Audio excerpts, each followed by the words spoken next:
Hey guys, I'm in the van. I'm in the middle of a road trip, and I thought today is the day. I'm gonna press record and start sharing my adventures with you guys.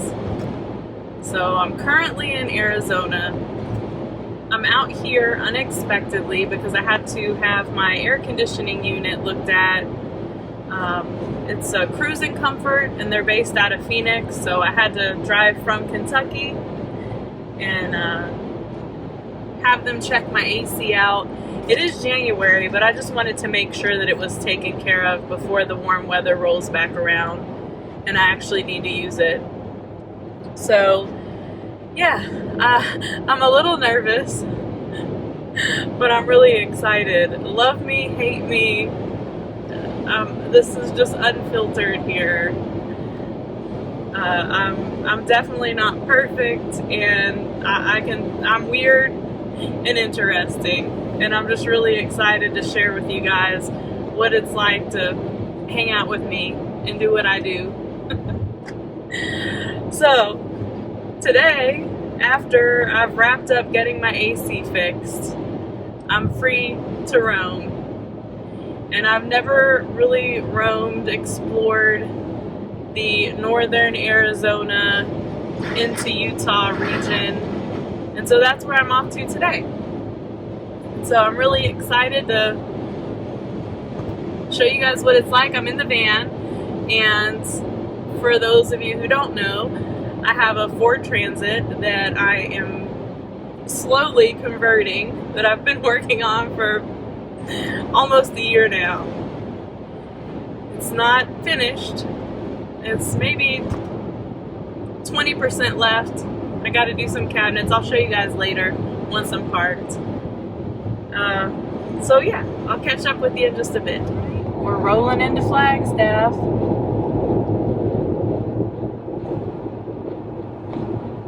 From here, we're gonna hop on the highway and I guess head a little northeast as we keep making our way towards Utah.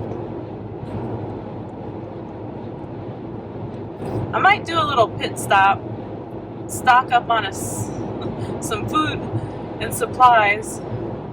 My refrigerator's a little empty, and I'm not sure once we get down these more rural roads today what services or grocery stores are going to be available. So I'm going to make sure that my gas is topped off and that I've got food and water. I'm rolling out of Flagstaff. Got a full tank of gas, a full belly. I picked up extra water, checked my tires, because I've never been down this road before. And I think the more that I get out this way, the more rural that it's going to get. And I'm just not sure what to expect. So had to be prepared for that. I have been to the Grand Canyon before, but as far as exploring beyond there, the northern Arizona into southern Utah, unfamiliar territory for me, so we'll see what we get into. I do have to get to a campsite before it gets dark, or that's the goal. And what campsite, I don't know, because this is going to be my first time camping in the van in a rural, like BLM land situation, like not a designated campsite or a designated parking spot, where we're just going to find a place and go with it. So I'm a little nervous about that, and it is about 4 p.m. and you can tell the sun is starting to get closer to the horizon. After doing some research and given my time constraints with the daylight, I'm pretty sure I'm still going to be on Indian reservation land in this portion of Arizona. So likely I'm going to have to do a designated campsite tonight. So I'm pretty sure without permits or permission, I don't think that you can just go and park anywhere on the reservation land. But I don't know. I just don't want to make that mistake or have any problems. So, and I also don't want to run into a situation where I'm trying to find a place to park for the night that's unfamiliar and I can't see anything. So I'm almost to Tuba City, Arizona. Tuba City, Yuba City, something like that. It's up here on the left. But straight ahead, due north, is Page, Arizona. And I'm gonna head towards Page, and it looks like there's quite a few campsites that I can get to before the sun completely goes down.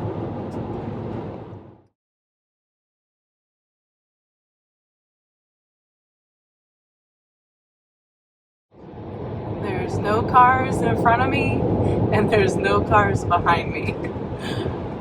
There hasn't been much out here. I'm almost to Page, Arizona. There's been a few houses here and there. I think it's still part of the reservation. Stunning. That's all I can say. It's stunning. It's gonna get pitch black darkness out here. I'm like 11 miles.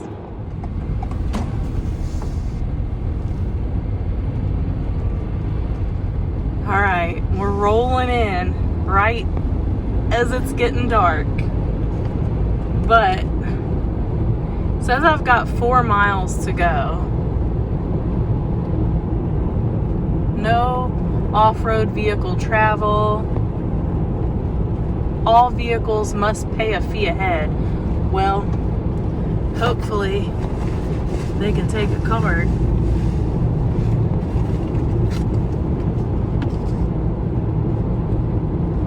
We'll find out.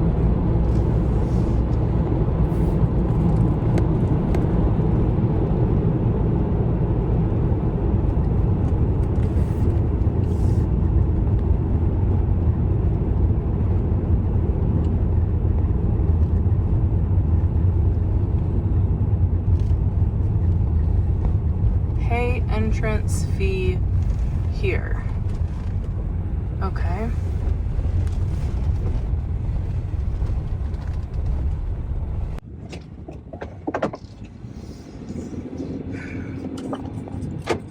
All right, we've got our pass.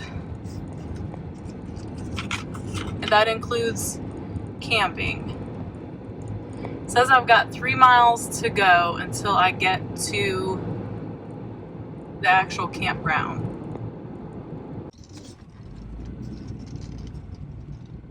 All right, there's a smidge of daylight left. This is Lee's Ferry Camping, Glen Canyon, and it says campsites available. I've already paid the camping fee.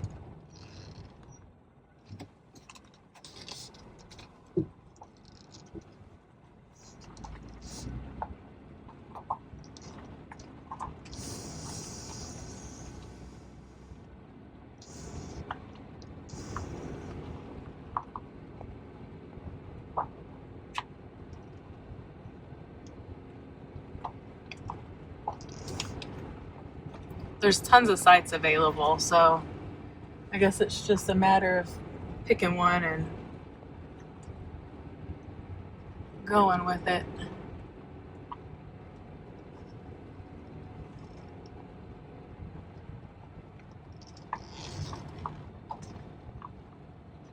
I think I'm gonna go for number 15.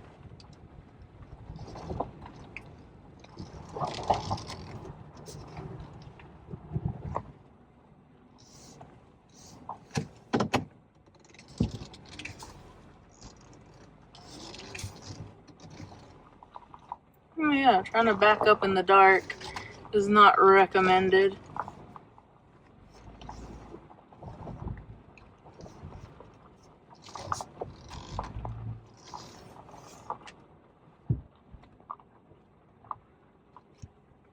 Wait. I hit the curb. Okay.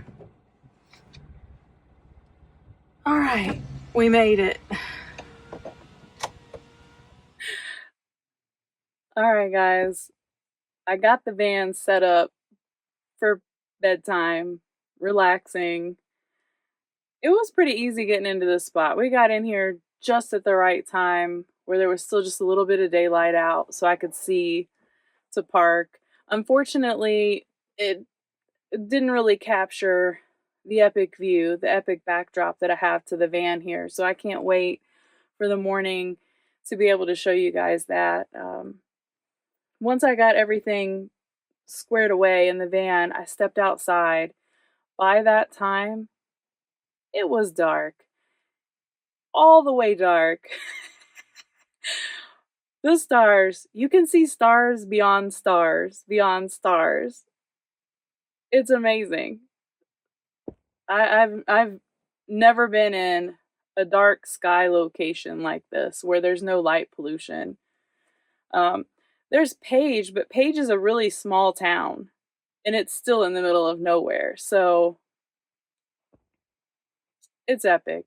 This location, even though this wasn't planned, because my original plan was to find a BLM location, free, just find a spot, park, and go that route. So I didn't plan on being at an actual paid campsite.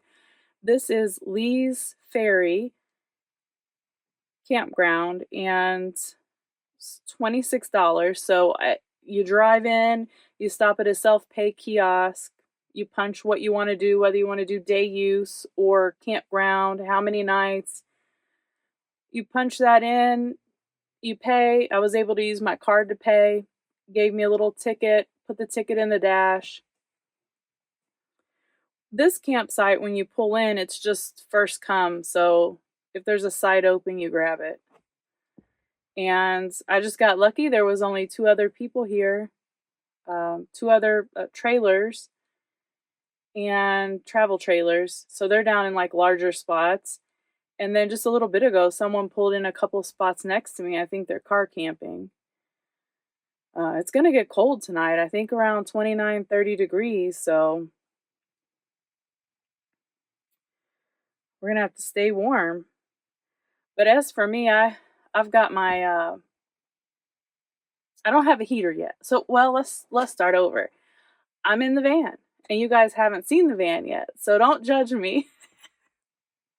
It's not finished yet. I know it's not beautiful, but it's comfortable. And I am proud of it. I've done most of this by myself with the help of my stepdad. And I know it works for me. And it's kept me safe, it's kept me comfortable, and it's only going to get better and prettier. I have been working on it for almost a year now. So just when I can and when I have the money is a big factor. When you think, oh, I'll build a van or build out a travel trailer. It's expensive. No matter, even when you're trying to do it cheap, it's still expensive. So it takes time and money. So in the meantime, you can still make it comfortable. And that's pretty much what I've done. So I've got my 10-inch memory foam mattress, air conditioner, refrigerator, a Laveo dry flush toilet. For this trip, I just put this comfy chair in here. It takes up a lot of space, but truly this chair makes me feel like home. I don't know if I'm going to take it out. I might actually leave it in for like my final build. But let me show you guys, okay? So again, no judgment, all right? This is the AC. You can see I've got to box it in and hide all the wires. The ceiling is finished, with the exception of where I'm going to be putting overhead cabinets. Okay, and that's why all of this isn't finished out yet. Of course, I still have to do the trim work. All of the trim work, the pretty work around the edge of to pretty everything up at the end. But I've got 10-inch memory foam mattress. These were my non-negotiables for being in the van. I want it to be comfortable when I sleep, and I never want it to be hot or cold. So, I've got the mattress, I've got the Cruising Comfort AC, which I'll get into that. That's what this trip was about. It was not really planned. I had to come out and just make sure that my AC was in top shape before the summer weather rolls around. And then this is the chair, full-size chair, full-size piece of furniture here, but again, it makes me feel like home. So I may leave this in for the final build. Maybe. Because I still have plenty of room up here to stand and move around, change my clothes. For now, this is all temporary. This is going to be counter and my sink. But right now, it's my cases and my TV. Obviously, it's my computer, but it's what I'm using as my TV for right now. I will eventually mount a TV up here on the wall. Laveo dry flush toilet. This I just use for storage because I do have my refrigerator here,